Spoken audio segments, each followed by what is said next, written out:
부장님, 그 문재인 정부의 다른 부처는 다 소득세 분배하자고 그러는데 중기벤처부만 이게 성장 부서거든요.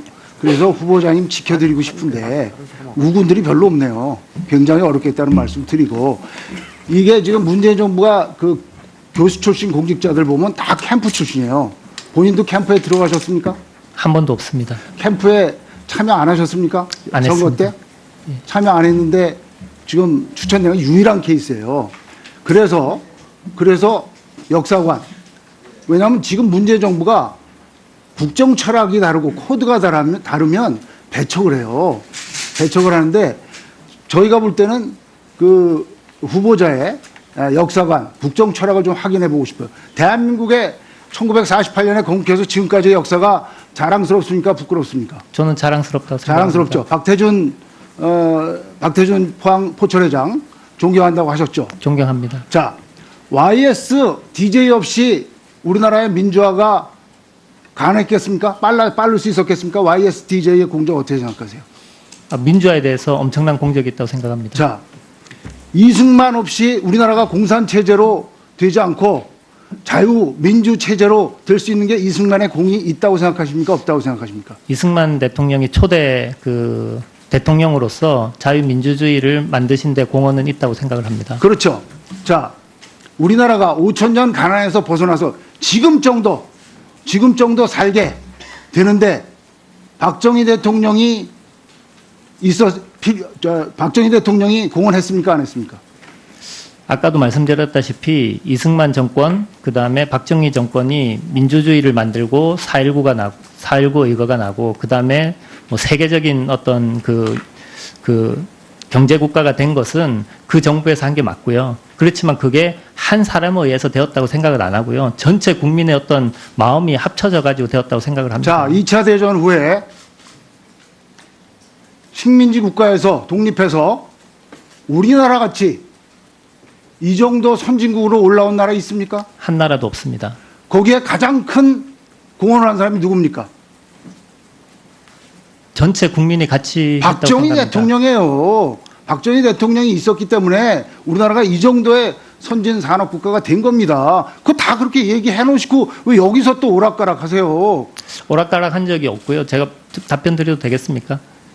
아니, 지난번 8월 30일 날 기자회견할 때 역사의 무지에서 생긴 일이라고 그랬어요.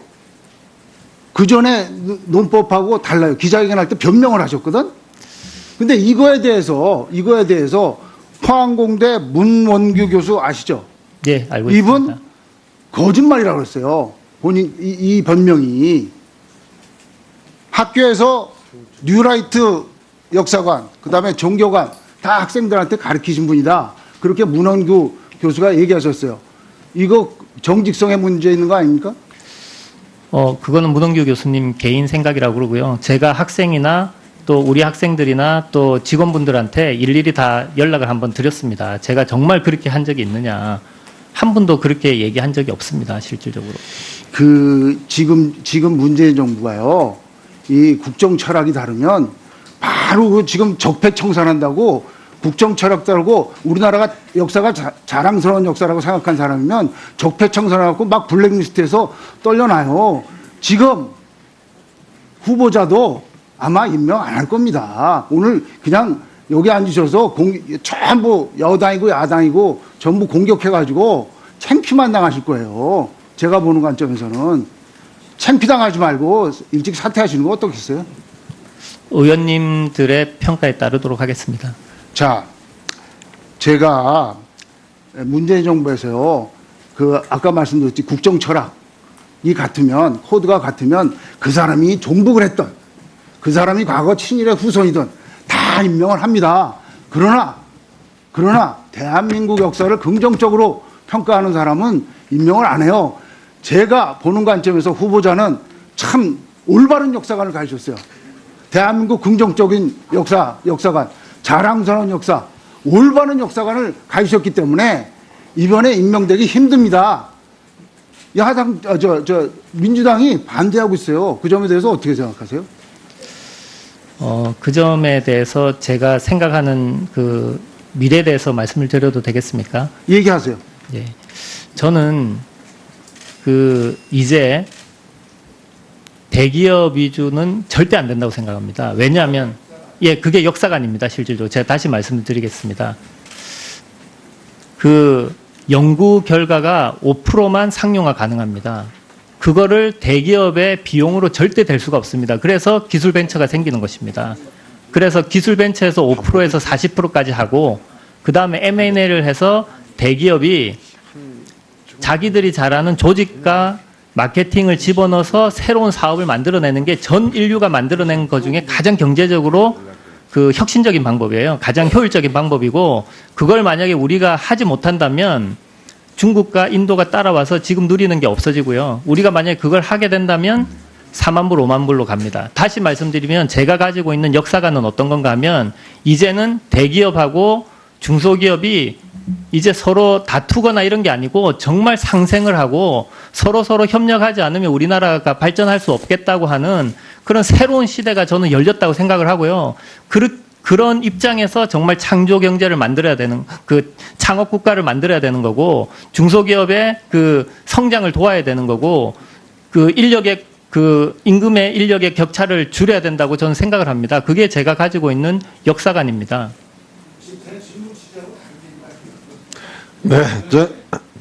정 의원님 수고하셨습니다. 이 의원님, 네. 존경하는 의원님, 정유섭 의원님 말씀하신 것에 대해서 제가 토를 달고 싶지는 않은데 조금 과한 부분이 있어서 좀 속기록에 남기 전에 좀 수정해 주셨으면 하는 개인적인 바람이 있어서 좀 말씀을 좀 드립니다. 마치 이 정부가 생각이 다른 사람을 모두를 적폐를 몰고 있다는 식으로 일반화시켜서 말씀하시는 것은 좀 과하지 않은가라는 싶은 생각이 들고요. 우리가 적폐청산을 했을 때 적폐라는 것은 사실은 법과 제도, 불공정과 불평등에 대한 문제에 있어서 이걸 구조적으로 편승하거나 의도했거나 권한을 남용했거나 이런 분명한 적법적인 절차를 어긴 부분에 대해서 적폐라고 얘기하는 것이 생각이 다르다고 적폐라고 해서 이 부분들을 몰아가거나 이걸 배척하거나 하는 것처럼 말씀하시는 게 좀 과다하지 않는가. 그래서 물론 생각이 다르실 수는 있겠지만 그 부분은 너무 일반화시킨 것이 아닌가 해서 좀 속기록을 조금 수정하시는 게 어떨까 좀 권고드리고 싶어서 좀 의사진행 발언했습니다.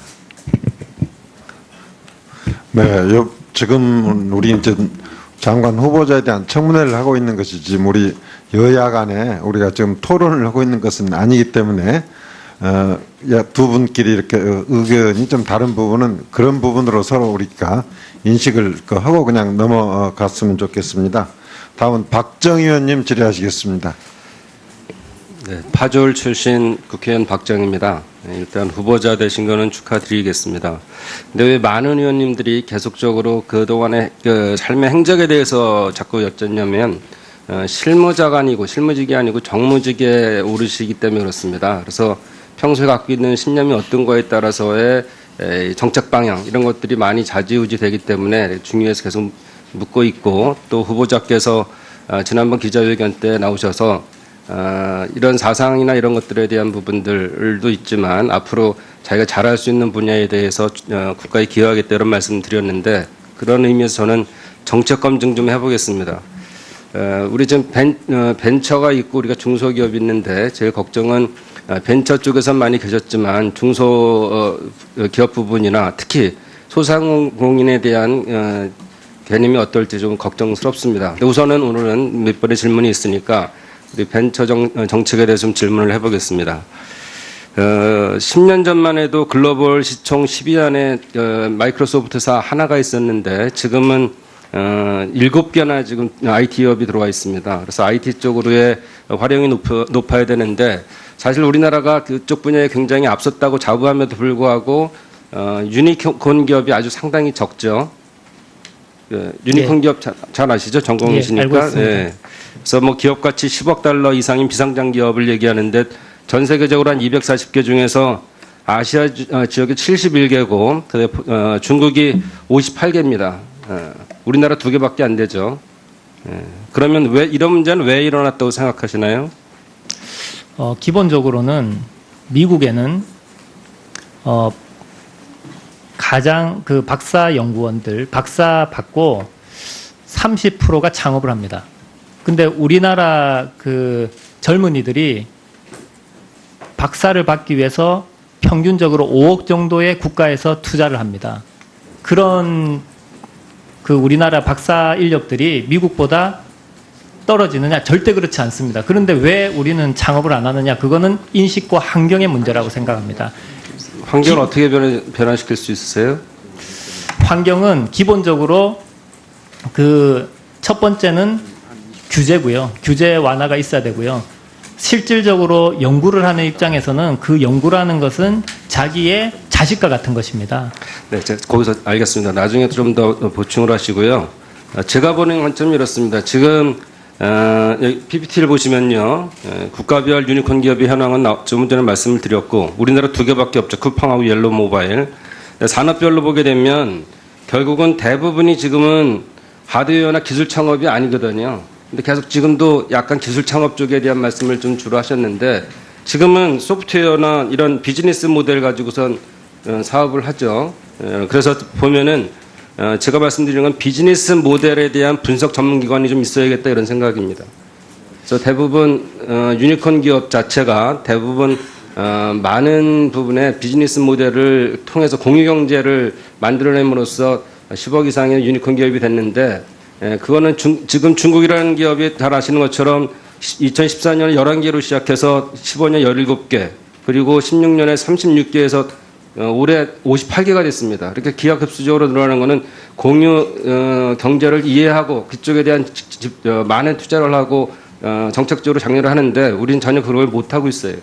그래서 제가 말씀드리는 것은 비즈니스 모델 연구소를 만들어줘야지, 기본적으로 기술 창업을 하든 뭐 하든, 또는 기술 창업을 했더라도 거기서 비즈니스 모델의 중복으로 인해서 그 사업이 좌절될 수 있기 때문에 비즈니스 모델 연구소를 꼭 해야 된다는 말씀을 좀 드리고요. 네, 답변 드려도 좀 이따 하세요. 또 한 가지는 우리가 지금 제일 큰 문제가 4차 산업혁명으로 가면서 정보에 대한 이용에 대한 문제가 막혀 있어요. 규제적 일종의. 그래서 일본이나 이런 데들은 우회 정보를 이용하고 뭐 그런 방법들을 만들고 있는데, 이 문제 어떻게 푸실 생각이세요? 규제는 반드시 혁파가 돼야 되고요. 특히 공공 데이터나 이런 부분들에 의해 가지고 새로운 신사업이 많이 만들어질 수 있습니다. 그 문제에 대해서는 국가적으로 풀지 않으면 저희들이 절대 갈 수 없다고 하는 그 가장 큰 그 전제가 있기 때문에 반드시 풀릴 거라고 생각을 합니다. 그러니까 원론적인 말씀 마시고 본인이 전문가시니까 그쪽 부분에 대해서 한번 말씀을 해보시려는 방법이 있는지 여쭤보는 거예요. 저희들은 잘 몰라서. 그 조금 시간이 걸려도 관계 없습니까? 네. 예. 그 기본적으로 부가가치라는 거는 인력 구조에서 나오고요. 인력이 그 대기업하고 벤처기업하고 중소기업하고 같아져야지 부가가치가 일단 나온다는 게 가장 큰 전제입니다. 그리고 난 다음에 아까 제가 말씀드렸다시피 우리가 지금 4차 산업혁명이나 서비스 산업이나 이런 부분을 할 수 있는 기술은 다 있습니다. 인력도 있습니다. 그거를 개발한 사람 입장에서는 그것이 자식입니다. 그런데 분위기가 대기업으로 가야 된다? 아니면 그거를 해도 자기가 할 수 없다 그러면 해외로 갈 수밖에 없습니다. 그래서 실리콘밸리에 가보십시오. 우리나라 젊은이들이 많이 있습니다. 그거를 우리나라로 끌어올 수 있는 것은 결국 규제를 완화하고 그 사람들한테 꿈과 희망을 실어주는 것입니다. 아니, 긴장하셨나 봐요. 정보 이용에 대해서 어떻게 할 건지 질문했는데 원론적인 답변을. 네, 박정희 의원님 수고하셨습니다. 부장님, 그 문재인 정부의 다른 부처는 다 소득세 분배하자고 그러는데 중기벤처부만 이게 성장 부서거든요. 그래서 후보자님 지켜드리고 싶은데 우군들이 별로 없네요. 굉장히 어렵겠다는 말씀 드리고, 이게 지금 문재인 정부가 그 교수 출신 공직자들 보면 다 캠프 출신이에요. 본인도 캠프에 들어가셨습니까? 한 번도 없습니다. 캠프에 참여 안 하셨습니까? 안 선거 했습니다. 때? 참여 안 했는데 지금 추천된 유일한 케이스예요. 그래서 역사관, 왜냐하면 지금 문재인 정부가 국정 철학이 다르고 코드가 다르면 배척을 해요. 배척을 하는데 저희가 볼 때는 그 후보자의 역사관, 국정 철학을 좀 확인해 보고 싶어요. 대한민국의 그거는 문홍규 교수님 개인 생각이라고 그러고요. 제가 학생이나 또 우리 학생들이나 또 직원분들한테 일일이 다 연락을 한번 드렸습니다. 제가 정말 그렇게 한 적이 있느냐. 한 분도 그렇게 얘기한 적이 없습니다. 실질적으로.